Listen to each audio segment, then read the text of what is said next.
تو را من غم بدادم، تو را من غم بدادم، مویت سفید نمودم. سلام بینندگان گرامی، پادپیچکانی بهترین کانال و دوستداران صوت و نوا و سلام برای شهریار دولت. عذر زیاد بینندگان گرامی، آن مینویسایی که شما درخواست میکنید این زمان آنها رو من ندارم، لیکن در مرور زمان دسترسی من شد حتما میگذارم. و کدومی که اگر خواهید کدام سرودی رو که مینویسовка کردن، یعنی که آوازش رو، آواز سراینده رو نصب کردن، مثلا میخواهید که شما در اون آهنگ شما خوانید، البته که در کامنتاری گذارید، یا اینکه این نمرهایی که در روی اکران میبینید واتساپی من هستند، شما میتوانید سرود رو اوریجینال روان کنید، من مینویسовкаш میکنم، یعنی که سرود رو، یعنی که سراینده رو، آوازش رو نصب میکنم با قدر امکان. البته که اوریجینال نمیشود، صفتش کمی پست میشود، به هر حال خوانده میشود. میتونید که شما در واتساپ به من روان کنید و من اونها رو مثلا آوازش رو نصب میکنم، به شما باز روانش میکنم.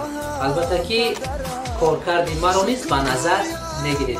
بله دوستان عزیز، غالب نوار امروزه ما یک روز عیدبای می باشد که در اینجا 5 مصرع سرود را وارد کرده است. تو را من غم بدادم، تو را من غم بدادم، مویت سفید نمودم، آنگاه من خور بودم، مرا ببخش پدر. سلام برای دوستی عزیز، یک روز عیدبای، تشکر که همراه ما هستید. و نفر دیگر با نام میستر ایکس ایکس یا اینکه میستر بیست می باشد که در اینجا چنین وارد کرده است. سلام ادمین شهریار دولتوف، تو رو من غم بدادم. شهریار دولتوف رو غم داده است. بله دوستی عزیز، شوخی بود، یعنی که در حقیقت سرودی که خونده است شهریار دولتوف و سرودی که در اینجا یادآور شده است دوستی ما میستر ایکس ایکس یا اینکه میستر بیست، تو رو من غم بدادم.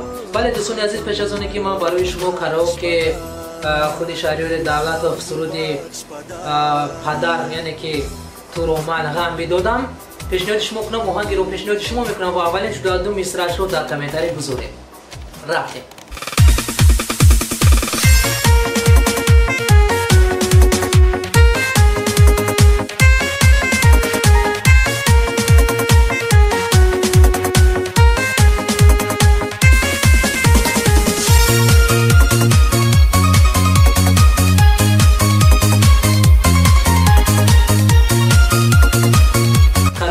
پدر از شهریار دولت، پیشنهاد شما.